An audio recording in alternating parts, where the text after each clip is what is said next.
दिखती है, जहाँ हम एक छोटे बच्चे निक को देखते हैं जो कि सीढ़ियों पर उदास बैठा अपनी मदर को दूसरे आदमियों के साथ पार्टी करता हुआ देखता है। इससे हमें ये पता चलता है कि निक की मदर एक बुरी औरत थी और उसके कई मर्दों के साथ रिलेशन थे। फिर सीन प्रेजेंट टाइम में शिफ्ट होता है। अब निक काफी बड़ा हो चुका था और वो पढ़ लिख कर एक सर्जन बन चुका था। उसकी शादी भी हो चुकी थी मगर उसका कोई बच्चा नहीं था। निक को पता चलता है कि उसकी मदर की डेथ हो गई है, जिसकी खबर मिलते ही निक फॉर्मेलिटी पूरी करने के लिए उसके फ्यूनरल पर जाता है। इसके बाद वो अपनी मदर के घर का विजिट करता है जो कि काफी पुराना घर था और निक का बचपन भी इसी घर में गुजरा था, तो वो थोड़ा इमोशनल हो जाता है। वापस आने पर निक अपने एक कलीग डॉक्टर लॉरेंस के साथ एक बार में दारू पीने जाता है।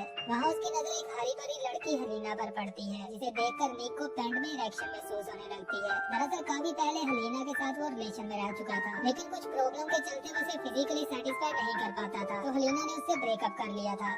इसलिए उसे हलीना को किसी और के साथ देखकर जेलसी होने लगती है और वो बाहर से चला जाता है। घर आने पर वो अपनी वाइफ से मिलता है और वो मन ही मन में हलीना को अपनी वाइफ से कंपेयर करने लगता है और वो कहते हैं ना, घर की मुर्गी दाल बराबर। उसे अपनी वाइफ को लेकर भी ऐसी ही फीलिंग आती है। उसे हलीना को याद करते हुए बेचैनी होने लगती है और वो पागल का बच्चा आधी रात को जॉगिंग पर निकल जाता है। रास्ते में उसे हलीना की गाड़ी नजर आती है और वो हलीना को स्पाई करने के लिए एक दरख्त पर चढ़ जाता है, मगर उस टाइम हलीना अकेली नहीं थी बल्कि उसका एक बॉयफ्रेंड रे उसके साथ था और वो दोनों इंटीमेट होने की तैयारी कर रहे थे। ये देखकर निक की जल जाती है और उसे लगता है कि उसके हिस्से की मिठाई कोई और खा रहा है। वो पेड़ से उतरता है और एक पीछे से अपने दोस्त लोरेंस को कॉल करता है। वो लोरेंस से कहता है कि उसे हलीना किसी भी कीमत पर वापस चाहिए और इस बार वो उसे ऐसे हिलाएगा कि वो दूसरों का हिलाना भूल जाएगी। इस पर लोरेंस उसे बोलता है कि तुमसे एक बीवी तो संभाली नहीं जाती, तो तुम हलीना को छोड़कर अपनी बीवी पर ध्यान दो। दूसरी तरफ हम देखते हैं कि रे भी हलीना को सेटिस्फाइड नहीं कर पाता, इसलिए हलीना उसे नामर्द बोलती है, जिस पर दोनों में झगड़ा हो जाता है। कुछ दिन बाद निक अपने घर में एक पार्टी अरेंज करवाता है और वो हलीना को भी इस पार्टी में इनवाइट करता है। हलीना जब पार्टी में आती है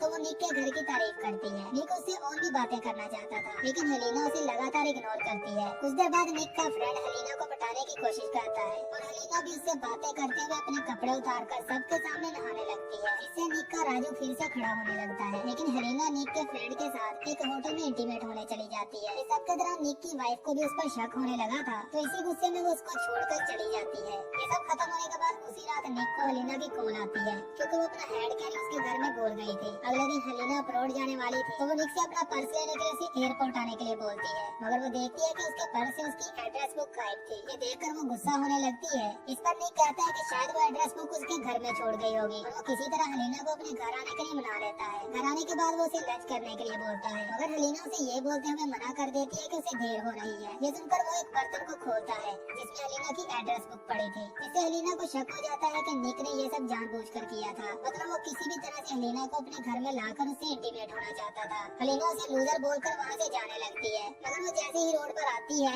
तेज रफ्तार गाड़ी उसे उड़ा देती है, जिससे हलीना बेहोश हो जाती है और उसकी एक टांग भी टूट जाती है। अब निक एक सर्जन था, तो वो इस मौके का फायदा उठाता है। वो हलीना को अपने घर में लाता है और उसके दोनों ही पाँव काट देता है। फिर हलीना को जब होश आती है तो वो अपनी हालत देखकर रोने लगती है और वो निक को ही अपनी इस हालत का जिम्मेदार मानती है। अब दिन रात निक उसका ख्याल रखने में लग जाता है और बहुत से दिन ऐसे ही गुजर जाते हैं। वो हलीना को अपने घर में छुपा कर रखता है और इसी दौरान वो हलीना को ह्यूमिलेट भी करता है। एक दिन हलीना निक से पूछती है कि उसने उसे अपने घर में क्यों रख रखा है, तो निक कहता है कि वो उससे प्यार करता है। इस पर हलीना कहती है कि वो इस लूजर से कभी भी प्यार नहीं करेगी और ये बोलते हुए वो निक का गला दबाने लगती है, लेकिन निक किसी तरह खुद को बचा लेता है और इस डर से कि हलीना उसे जान से न मार दे वो उसके दोनों बाजू भी काट देता है, लेकिन वो अपने काम की चीजों को बचा के रखता है। अब ऐसा होने पर हलीना को अपनी हालत पर रोना आता है। वो निक से कहती है कि वो उसे जान से मार दे, मगर निक ऐसा नहीं करता। एक दिन निक की वाइफ उससे मिलने आती है तो वो हलीना को मुंह बांध कर छुपा देता है। निक की वाइफ आते उस पर टूट पड़ती है, क्योंकि उसने काफी दिनों से गपागप नहीं किया था, मगर इंटीमेट होते समय निक का मूड खराब हो जाता है, जिससे उसकी वाइफ नाराज होकर वहाँ से चली जाती है। ये सब हलीना भी देख रही थी, जिससे निक बहुत शर्मिंदगी महसूस करता है। अब वो हलीना को अपनी मर्दानगी साबित करने के लिए एक लड़की को अपने घर पर लाता है और हलीना के सामने उसके साथ इंटीमेट होने लगता है। इस सबसे हलीना का भी मूड बन जाता है और वो निक को मनाकर उसके साथ इंटीमेट होने लगती है। वो दोनों इंटीमेट हो ही रहे थे कि तभी वहाँ हलीना का बॉयफ्रेंड रे भी आ जाता है, जो कि कई दिनों से हलीना को ढूंढ रहा था और उसने निक पर नजर बना रखी थी। वो हलीना की हालत देखता है तो उसे बहुत गुस्सा आ जाता है। वो निक को जान से मारने के लिए उस पर अटैक करता है, मगर यहाँ हलीना रे को निक का मर्डर करने से रोक लेती है और क्योंकि निक की हालत पहले से बहुत खराब हो चुकी थी तो हलीना रे को वहाँ से भागने का बोलती है। इसके बाद हलीना निक को आवाजें लगाकर जगाने लगती है, और जब निक की आँख खुलती होती है तो वो खुद को हॉस्पिटल के एक चेयर पर सोया हुआ पाता है। इसके सामने उसका एक कलीग लॉरेंस खड़ा था जो उसको बताता है कि रात हो चुकी है और वो पिछले 6 घंटों से सो रहा है। निक को याद आता है कि हेलेना के एक्सीडेंट के बाद वो उसे हॉस्पिटल लेकर आया था और फिर थकन और टेंशन की वजह से वो हॉस्पिटल में ही सो गया था। इसके बाद उसने जो कुछ भी देखा या किया था